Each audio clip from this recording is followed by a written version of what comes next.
Alors, ici, on vous présentait un parallélépipède rectangle qui était le même que celui qui était affiché juste précédemment. Et on vous demande de compléter des phrases en vous questionnant autour de droites. Il faut qu'on puisse dire si elles sont parallèles, perpendiculaires, séquentes ou ni séquentes ni parallèles. Il fallait juste noter le mot dans le champ de réponse et s'il était bon, ben on validait, c'était bon, sinon il propose un QCM, enfin, comme d'habitude.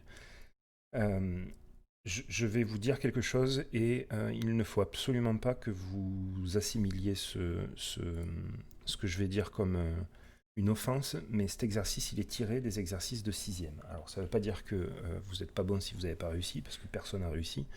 Je pense que c'est parce que vous avez mal compris la consigne et que vous n'avez pas vu ce que vous deviez voir. Donc on va y aller doucement.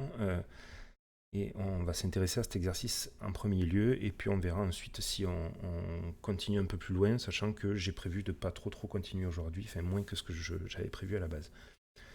Pour les inquiets de l'exercice de Quick, je vais vous le laisser ouvert jusqu'à lundi, enfin mardi, lundi étant férié. Donc le même devoir, si vous avez déjà eu 20, ben vous êtes tranquille, vous n'avez rien de nouveau à faire. J'en remets pas un supplémentaire, c'est le même que j'aurai ouvert. Simplement, j'aimerais que vous acharniez tous un minimum pour avoir 20. Si j'ai bien analysé la chose, j'ai compris que les calculs de volume, quand vous disiez on a un cône de rayon, temps et de hauteur, machin, ça a été relativement bien fait, il n'y a pas eu de souci là-dessus, vous avez appliqué les formules, et ça c'était des exercices de 4e ou de 3e. Cet exercice-là de 6e, on vous dit, donc on vous présente le dessin tel qu'il est, il est visible sur votre écran, et on vous dit, dans un premier temps, l'exercice se coupe en deux. Dans la première partie, il est écrit sur le dessin dans le plan, ici, là. Et en fait, sur le dessin dans le plan, ça joue sur le fait que l'écran que vous avez en face de vous, il est plat. Si ça avait été une feuille, la feuille aurait été plate. Et donc, si on considère cette figure comme quelque chose de plat, c'est-à-dire que on annule le fait qu'il y ait une notion d'espace là. Donc j'annule ici un peu les pointillés pour pas que vous considériez que ça est derrière, dans la mesure où on nous demande de le considérer comme quelque chose de plat. Si vous considérez cette figure plate et pas comme un parallélépipède rectangle, mais plutôt comme des parallélogrammes et qui se croisent, si on vous demande de vous intéresser à la droite DH et FG, la droite DH et FG. Je vais repasser en vert la droite DH, elle est ici. Donc elle est comme ça, elle n'est pas très droite, mais on va s'en contenter. Et la droite FG, elle est ici. Toujours pareil, de manière plate, si on ne s'intéresse que à mes traits verts. Je vais te répondre, Mathias, attends un peu. Si je m'intéresse qu'à mes traits verts, vous vous rendez compte que ces deux droites-là, elles sont perpendiculaires. Si le dessin est à plat, mais pas dans l'espace. Donc ici, quand on parle de géométrie dans l'espace, vous êtes d'accord qu'on considère une figure qui n'est pas plate. Simplement, on la représente sur une feuille ou un écran. Votre feuille ou votre écran est plat. Il n'est pas en relief. Vous n'avez pas des lunettes 3D qui vous fait afficher la chose en relief. Le dessin est plat. Et pour suggérer le relief, on met des pointillés. Pour montrer... pardon, j'ai raffiché ce que je ne voulais pas rafficher. Pour montrer les côtés qui sont cachés et que notre œil comprenne que c'est quelque chose qui n'est pas plat, on met des pointillés. Cet exercice s'adresse à un élève de 6e qui, lui, n'a jamais vu quelque chose en relief de sa vie. Il vient du primaire, il a vu que des figures planes. Du coup, on lui propose cet exercice pour qu'il arrive, en répondant à ça et en répondant à ça, à faire le lien entre la représentation de quelque chose qui n'est pas plat sur une feuille plate. Donc, je répète, on met des pointillés pour suggérer ce qui est derrière. Sauf que dans cette première partie de l'exercice, on me demande d'apprécier la situation de manière plane. C'est comme si j'avais fait ça. Hein. Un rectangle ici, un autre rectangle ici, que j'avais fait ça. Et là, de fait, en rouge, j'ai un parallélogramme de manière absolument plate. Ici, en rouge, j'ai un autre parallélogramme. Et ainsi de suite. Et du coup, on va chercher à voir comment se comportent les droites les unes par rapport aux autres de manière plane. Donc c'est OK pour tout le monde que DH et FG sont perpendiculaires. On va passer à la droite GA et à la droite BE. Donc toujours pareil, je vais les dessiner en vert. GA, elle est ici. Donc la droite est comme ça. Toujours pareil, on est plat, on ne s'intéresse qu'au trait vert. Et la droite BE. Hop, je la dessine. Est-ce que, en ne m'intéressant qu'à mes traits verts, est-ce que les deux droites se croisent? Oui, donc je peux simplement... Est-ce qu'elles forment un angle droit? Non, donc on va simplement dire qu'elles sont sécantes. Sécantes, ça veut dire qu'elles se coupent. On est d'accord? Mes deux traits verts se coupent, mais pas de manière perpendiculaire, donc on ne peut pas dire qu'elles sont pas perpendiculaires, mais on peut dire qu'elles se coupent, donc sécantes. C'est OK pour tout le monde? On va passer au dernier couple de droites dans le plan. Les droites BF, donc toujours pareil, je vais la dessiner en vert. La droite BF est ici. Et la droite AD, elle est ici. Est-ce que, toujours pareil, on ne se concentrera que sur mes traits verts, est-ce que ces deux droites se croisent? Bah oui, elles se croisent, et en plus de se croiser, elles forment un angle droit. Donc on va dire qu'elles sont perpendiculaires.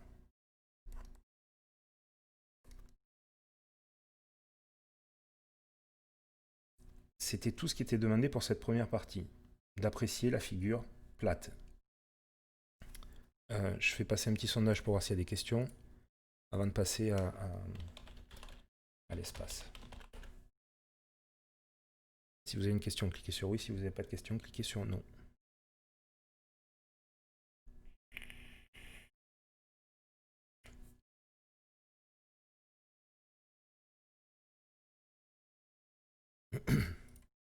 Bon, si j'en crois les réponses à votre sondage, vous êtes d'accord que cette première partie de l'exercice, si vous avez à le refaire, bah, ça va correspondre à une formalité. Je répète, c'est un exercice que j'ai tiré du programme de 6e. Donc vous, avec votre cerveau de 3e qui est hyper fort par rapport à un cerveau de 6e, qui est performant, vous devriez vous en sortir. Je répète, concentrez-vous sur les traits verts que j'ai faits. Ok, on va passer à la deuxième partie de l'exercice qui, elle, demande d'assimiler une représentation dans l'espace. C'est-à-dire qu'on va considérer le solide qu'on a en face de nous, pas comme quelque chose de plat, comme on l'a fait jusqu'à présent, mais comme quelque chose en relief. Pour ça, j'ai préparé la même figure sur GeoGebra, donc je vais l'afficher. Et je vous l'ai dit tout à l'heure, ça me permet de la bouger dans tous les sens et de le voir encore plus fidèlement comme quelque chose en relief. Ok ? Dans la réalité, dans l'espace, comment sont les droites DH et FG? Donc toujours pareil, je vais les mettre en vert. DH, c'est la même que tout à l'heure, celle-ci. Hop là.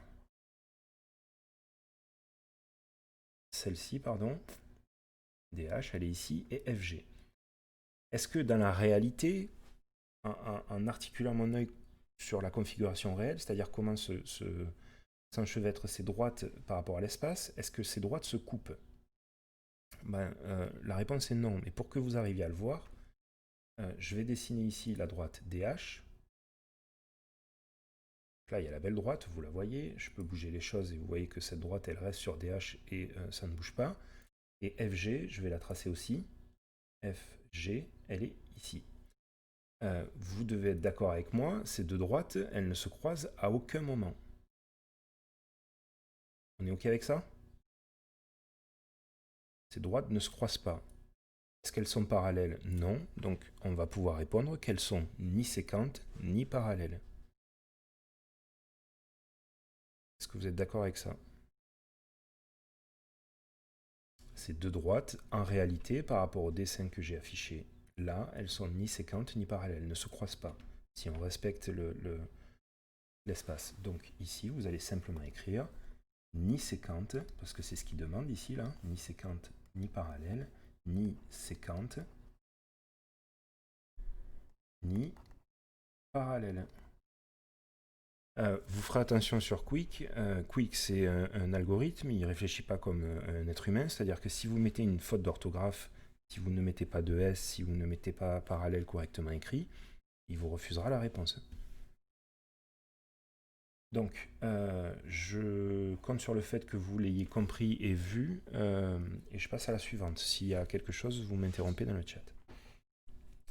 Les droites GA et BE. Donc toujours pareil, je vais les dessiner en vert. GA, il est ici, c'est les mêmes que tout à l'heure. Donc c'est cette espèce de diagonale dans mon pavé droit, dans mon parallélépipède rectangle, et BE. Donc on a vu que sur le dessin, elles se croisent. Tout à l'heure, on avait répondu qu'elles étaient séquentes. Sauf que ici, réellement, qu'est-ce qui va se passer? Donc je vais effacer mes deux droites